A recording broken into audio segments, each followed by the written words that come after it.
رسوله الكريم سبحان اللہ سبحان اللہ أعوذ بالله من الشيطان الرجيم بسم الله الرحمن الرحيم سبحان اللہ قد أفلح من تزكى صدق الله العظيم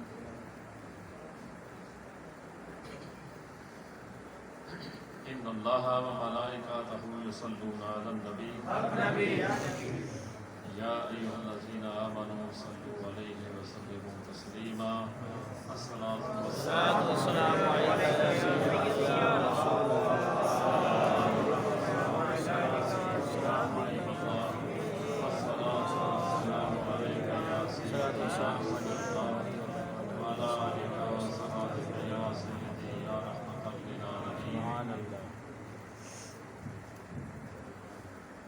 السلام علیکم ورحمۃ اللہ وبرکاتہ۔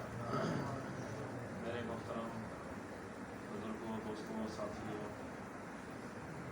اللہ رب العزت کا بے پناہ شکر اور کرم جس نے مجھے اور آپ کو اپنے ذکر کے لیے آقا کی ذات والا صفات پر، ان کے اصحاب اور ان کی مبارکان اولاد پر درود و سلام کے نغمے سننے سنانے کی، پڑھنے پڑھانے کی توفیق عطا فرمائی۔ آمین۔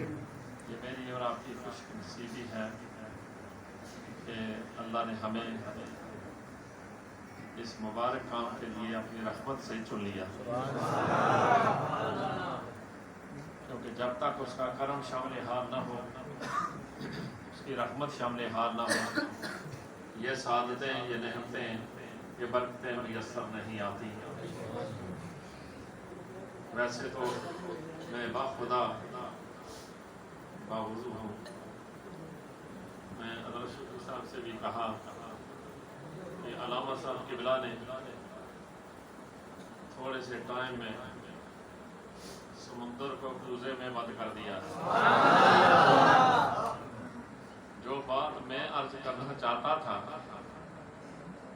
وہ قبلہ علامہ صاحب نے ساری بیان کر دی۔ اصل سمجھانا ہی مقصود تھا، یعنی وہ انہوں نے بڑے احسن طریقے سے، بہت خوبصورت طریقے سے مجھے اور آپ کو سمجھایا ہے کہ بیعت کرنے کے بعد کیا کرنا چاہیے۔ پہلے تو بیعت سوچ کے کرنی چاہیے، ہر ایک کے ہاتھ میں ہاتھ نہیں دینا چاہیے، سوچ سمجھ کے ہاتھ دینا چاہیے۔ کم از کم یہ تو دیکھنا چاہیے کہ یہ آقا علیہ الصلوۃ والسلام کی مبارک اتباع میں لگا ہوا ہے یا نہیں، کیونکہ پہچان جو ہے نا ولی کی، ہم جو جسے ولی مانتے ہیں اسے مانتے کہ سر سے پاؤں تک رسول اللہ کی عطاؤں میں ڈوبا ہوا۔ سبحان اللہ۔ عقیدے کا پکا اہل سنت والجماعت طریقہ چاہے کوئی بھی ہو، مبارک طریقوں میں سارے طریقے مبارک ہیں، اور اتنا علم رکھتا ہو کہ اگر کوئی مسئلہ پوچھ لے اسے ظاہری زبانی یاد نہ ہو تو کتاب کھول کے بیان کر سکتا۔ میں جو ہے اس کا لنک، اس کی اپنی نسبت اپنے شیخ کے ساتھ، اس کی نسبت اس کے شیخ کے ساتھ، ان کی نسبت ان کے شیخ کے ساتھ، یہ نسبت، یہ لنک چلتا چلتا رسول اللہ کی بارگاہ تک پہنچا، اور یہ سعادت ہے تو پھر بڑی بات ہے۔ میں اور آپ خوش نصیب ہیں، اللہ نے مجھے اور آپ کو جو نسبت عطا کی ہے وہ بے مثال نسبت ہے، کیونکہ نسبت بے مثال ہے، کیونکہ انہیں سرکار نے چنا ہے، ولی بے شمار ہے، اور شاد پار والا وہ ہے جسے آقا نے خود چنا ہے۔ جب اللہ کی رحمت شامل حال ہوتی ہے تو رسول کریم رحمت للعالمین اپنی نظر رحمت فرماتے ہیں۔ میرے دوستو، اور حال میں آپ سے آگے عرض کر چکا ہوں کہ وہ صاحب کمال نسبت رکھتے تھے کہ ارلی ٹائم میں انہیں سب سے پہلے جو ہے انہیں زیارت ہوئی 17 سال کی عمر میں انہیں رسول اللہ کی زیارت تھی۔ وہ ارشاد فرمایا کرتے تھے کہ میں سویا ہوا تھا تو ایک بزرگ خواب میں مجھے آتے ہیں، انتہائی سفید ریش ہے، روشن چہرے والے ہیں، مجھے کہتے ہیں جلدی اٹھو تیرے گھر سرکار تشریف لا رہے ہیں صلی اللہ علیہ وسلم۔ تو جب آقا اتنا وہ فرماتے ہیں تو میں خواب میں اٹھنے کی جلدی میں ہوں کہ اٹھوں حضور کا استقبال کروں، ابھی اٹھا نہیں تھا کہ سرکار تشریف لے آئے۔ میرے سر کی طرف دائیں طرف آقا کریم علیہ الصلوۃ والسلام آ کے کھڑے ہوئے، آپ کے مبارک نوری ہاتھوں میں کچھ پکڑا ہوا تھا رسول اللہ نے۔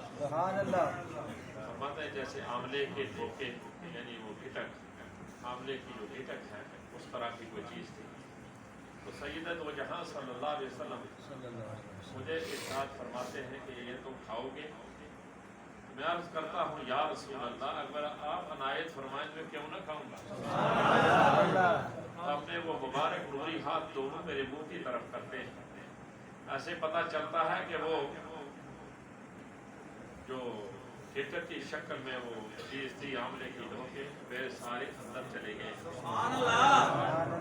پھر مجھے ارشاد فرماتے ہیں اٹھو میرے دین کا کام کرو، میرے دین کا کام کرو۔ تو فرماتے تھے میرے والد اللہ کے درجات کو بلند فرمائے، فرماتے تھے کہ میرے سارے بیٹے ٹھیک ہو جائیں گے، محمد السلام اللہ جانے تو کب ٹھیک ہوگی۔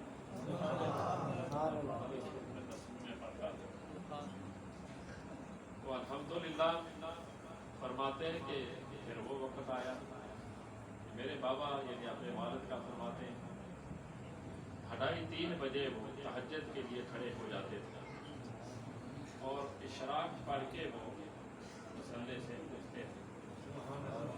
تو جب مجھے رسول اللہ کی زیارت نصیب ہوئی تو بابا جی یعنی والد گرامی 2:30-3 بجے اٹھتے تھے، میں نے 2 سے پہلے اٹھنا شروع کر دیا۔ تو غربت کا وہ دور تھا، تو میری کٹیا جو تھی، میرا مکان جو تھا چھوٹی سی جھونپڑی تھی۔ ایک دن والد صاحب اسی تہجد کے ٹائم میں اپنی تہجد سے فارغ ہو کر میری طرف میرے گھر کی طرف آئے، تو میرے اس کمرے میں دیا جل رہا تھا اور میں نفل پڑھنے میں مشغول تھا۔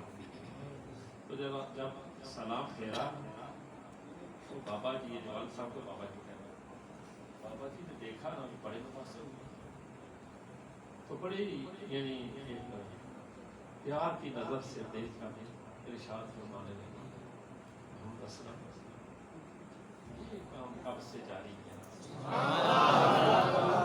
یہ کام کب سے جاری ہوا ہے؟ تو میں نے عرض کی بابا جی جب سے سرکار نے دیکھا، جب سے سرکار نے دیکھا ہے، جب سے حکم مصطفیٰ ہوا ہے یہ کام شروع ہو گیا۔ سبحان اللہ۔ میرے دوستوں جن سے وہ کام لیتے ہیں ان کے چناؤ بھی وہ خود ہی کرتے ہیں۔ جتنا بڑا کام ہوتا ہے نا اتنا بڑا نام بھی ہوتا ہے، انعام بھی ہوتا ہے اور محاذ بھی اتنا ہی بڑا ہوتا ہے۔ ہر ایک کا اپنا اپنا مقدر ہے، ہر ایک کا اپنا مقدر ہے، اپنا نصیب ہے ہر ولی کا۔ سبحان اللہ، سبحان اللہ، سبحان اللہ۔ کہا کرتا پہلے بھی آپ کو یہ سنا چکا ہوں کہ ہند کے ٹائم پر حضور خواجہ اجمیر کو چنا گیا، سلطانی خواجہ اجمیر کو دی گئی، تو یورپ کے ٹائم میں خواجہ شادپوری کو چنا گیا۔ یہ میرے کہنے سے ان کی عظمت عزت بڑھتی نہیں، نہ گھٹانے سے ان کی عظمت اور عزت گھٹتی ہے۔ جسے عزتیں وہ دے دے نا اس کی عزت کو کوئی گھٹا نہیں سکتا، جس کی عزت کو وہ گھٹا دے اسے بڑھا کوئی نہیں سکتا۔ یہ اللہ کے فیصلے ہیں، رب تعالیٰ نے ان سے کام لینا تھا اور ایسا کام کرتے گئے ہیں کہ آج یورپ میں ایک دھوم مچی ہوئی ہے۔ فرماتے تھے میں صلح کی ابتدا کر کے جا رہا ہوں، صلح کی ہسٹری کی یورپ میں ابتدا کر کے جا رہا ہوں۔ ایک وقت آئے گا کہ اس پورے یورپ میں ذکر الہی کی گونج ہوگی۔ دوستو خدا گواہ ہے کہ جب ہمیں آپ نے بتایا کہ یورپ میں گونج پڑے گی، اس وقت بندہ ناچیز تیسرا دوست تھا آپ کے پاس۔ بڑے بڑے صاحب آپ کو کہتے تھے اتنے سال ہو گئے ہیں آپ کو ذکر کرتے ہوئے ایک کمرے میں بیٹھ کر چند دوست آپ کے پاس آتے ہیں، جو آپ کہتے ہوئے یورپ میں یہ جائے گا، کس طرح جائے گا؟ آپ فرمایا وقت کا انتظار کرو، ٹائم پہ سارا کچھ ہو جائے گا۔ میں ابھی جم تیار کر رہا میں جم تیار کر رہا ہوں۔ جم آپ سمجھتے ہیں، جم جہاں پریکٹس کی جاتی ہے، چاہے کسی قسم کی پریکٹس ہو۔ آپ فرمایا میں ذکر الہی کی جم قائم کر رہا ہوں، جب جم قائم ہو جائے گی ٹرینر تیار ہو جائیں گے ٹرین دینے کے لیے، تو پھر ٹریننگ لینے والے بھی آ جائیں گے، پھر زمانہ دیکھے گا، پھر زمانہ دیکھے گا کہ ذکر الہی کی گونج خالی برطانیہ میں نہیں رہے گی، پورے یورپ اور افریقہ میں جائے گی۔ کیونکہ آپ فرماتے تھے جب میرے شیخ کریم زری زرمخت سلطان الاولیاء حضور خواجہ صوفی محمد نواب الدین صاحب، خواجہ صوفی محمد نواب الدین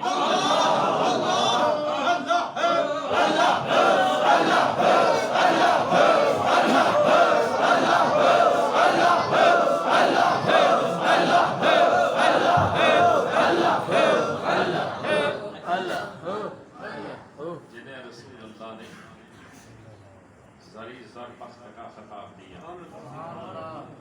یہ وہ خواجہ نواب الدین ہیں۔ فرماتے ہیں جب ہم حج کے لیے گئے تو بائی روڈ گئے تو جاتے ہوئے داتا حضور کے درگاہ میں سلام کرتے ہوئے فرماتے ہم گزرے، تو جو پرانے سائد کی سٹیپ چلتی ہیں، وہ سیڑھیاں چڑھتی ہیں، اس طرف سے ہم گئے تو ارشاد فرماتے ہیں فقیر جب نیچے پہنچا سلام کرنے کے لیے تو آپ آخری سیڑھی پہ کھڑے، چھتری موتیوں کی چھتری لیے کھڑے،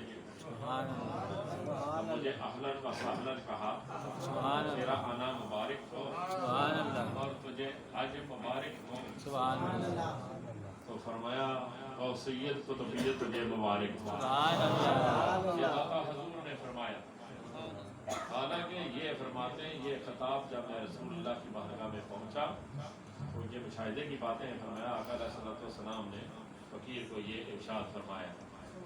حالانکہ داتا حضور کے گھر سے جب گئے تو داتا نے پہلے ہی ارشاد فرما دیا، اصل بات یہ تھی کہ یہ گھر والے تھے، وہ گھر والے تھے۔ فیصلہ جب ہوا تو رسول اللہ کی بارگاہ میں داتا حضور بھی موجود تھے۔ تو جن کے ایسے معاملات ہوں انہیں میں اور آپ کیا سمجھیں گے؟ وہ بابا خواجہ نواب الدین صرف ولی ہی نہیں تھے، ولی گھر تھے، ولی ہی نہیں تھے، ولی گھر تھے، انہوں نے ہزاروں ولی پیدا کیے۔ فرمایا فقیر نے 70,000 ذاکر تیار کیا، ویسے تو لاکھوں آپ کے مرید ہیں، اور فرمایا فقیر نے 70,000 ذاکر تیار کیا ہے جن کے قلب جاری کیے ہیں۔ فرمایا فقیر نے قیامت کو بہت آگے کر دیا۔ اس وقت کے علماء بڑا شور ڈالا، یہ کیسے ہو سکتا ہے، یہ کیسے ہو سکتا ہے، آپ نے کیسے قیامت کو آگے کر دیا؟ علماء کا ایک قافلہ آپ گجرات کے علاقہ میں، پاکستان گجرات کے علاقہ میں آپ سفر کرتے، ایک ایک جگہ علماء کا وہ قافلہ آپ سے جا کے ملا، یہ 1955 سے باتیں ہیں، تو فرماتے ہیں کہ علماء نے آ کے ملے، مجمع لگا ہوا تھا، محفل چل رہی تھی، جب محفل ختم ہوئی علماء نے آپ سے یہ سوال کیا کہ آپ نے یہ کچھ فرمایا ہے؟ میں الحمدللہ میں اس کا ذمہ دار ہوں۔ تو فرمایا آپ نے کیسے کہہ دیا؟ فرمایا میں اللہ کی نعمت کو بیان کیا، رب کا فحدث، جو رسول کریم نے سید دو جہاں نے اپنے کرم سے جو کچھ نوازشات مجھ پہ کی ان نعمتوں کا میں نے اظہار کیا، میں نے تو ایک بال ابھی ننگا کیا کہ شور پڑ گیا، میں یہ سارے ریش کی کرم سے بھری ہوئی۔ سبحان اللہ، تو فرمایا سرکار نے تو مجھے فرمایا واسطہ یا بلا واسطہ جن کا تیرے ساتھ تعلق ہوگا وہ جنتی ہوں گے۔ انہوں نے یہ سوال بھی کیا۔ آپ نے ہمیں علماء حضرات آپ پوچھنا کیا چاہتے ہیں؟ انہوں نے کہا کہ یہ جو آپ نے بتایا ہے کہ میں نے قیامت کو اتنے اور پیچھے کر دیا، آگے دور کر دیا، آپ نے ارشاد فرمایا کہ رسول اللہ کا ارشاد آپ نے سنا نہیں کہ جب تک اس سر زمین میں ایک ذاکر قائم ہوگا رہے گا اس کو قیامت نہیں آئے گی۔ وہ ذاکر اقل کا ذاکر ہے جس کا لو ذکر الہی میں چلتا ہے، جب تک ایسے لوگ ہوں گے قیامت نہیں آئے گی۔ تو فقیر نے اللہ کے فضل و احسان سے رسول اللہ کی نگاہوں کا صدقہ 70,000 سے زیادہ ایسے لوگ تیار کیے۔ فرمایا جو میں نے تیار کیے ہیں اس کے کرم سے آگے وہ بھی تیار کریں گے، جو ان کے آگے آئیں گے وہ بھی تیار کریں گے، جو ان کے آگے آئیں گے وہ بھی تیار کریں گے۔ تم خود ہی سوچ لو قریب آئے گی یا دور جائے گی؟ سبحان اللہ، سبحان اللہ، سبحان اللہ۔ ثبوت کے طور پر آپ بات کریں، آپ نے فرمایا کہ ثبوت چاہتے ہیں تو گجرات میں اس وقت جہاں آپ بیٹھے ہیں 20 کلومیٹر یا 25 کلومیٹر کے فاصلے پر آپ نے ارشاد فرمایا فلاں ایک درخت کے نیچے میرے چند ساتھی سوئے ہوئے ہیں، یعنی دوپہر کے قریب یا ظہر کا کوئی اس طرح کا وقت تھا، تم چلے جاؤ ان کو سوتے ہوئے پاؤ گے، ان میں سے کسی ایک کو جا کے ٹھوکر لگانا، میری بات کا جواب تمہیں وہ دے دیں گے۔ جب وہ پہلی بات کہہ رہے ہیں اس کے بعد مزید پوچھنے کی ضرورت نہیں، واپس آ جانا۔ وہ سارے کے اتفاق جو آپ نے فرمایا تھا اللہ کے فضل سے اتنے ہی دوست اس درخت کے نیچے آرام کر رہے تھے۔ تو ایک عالم دین نے انہیں سوئے ہوئے کو ٹھوکر لگائی، جو ہی ٹھوکر لگائی اللہ اللہ اللہ کرنی شروع کر دی۔ تو خیر وہ آپ نے فرمایا تھا کہ اس سے مزید کچھ پوچھنے کی تمہیں ضرورت نہیں، واپس آ جانا۔ جب پہنچے تو محفل آپ کی برخاست ہو چکی تھی اور آپ انہیں کے انتظار میں تشریف فرما تھا۔ تو پوچھا ان سے حضرات ملاقات ہو گئی؟ انہوں نے کہا حضور ہوئی ہے ملاقات، جتنے اپنے بندے فرمائے اتنے ہی بندے آرام کر رہے تھے۔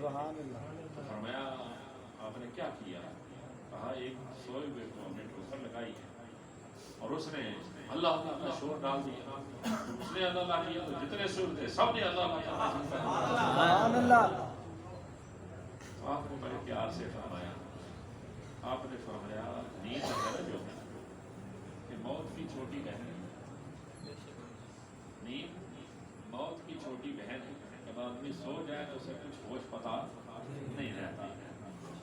فرمایا جو جس کو ہم غنودگی کی نیند گہری نیند کہتے ہیں، گہری نیند میں چلا جائے تو اچانک سے کوئی ٹھوکر لگے تو پھر عموماً ہم کیا کہتے ہیں؟ عام لوگ کیا کہتے ہیں؟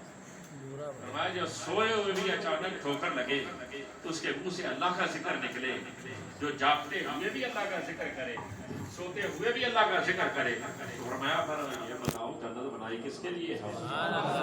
جنت ہم نے کن کے لیے بنائی ہے؟ انہی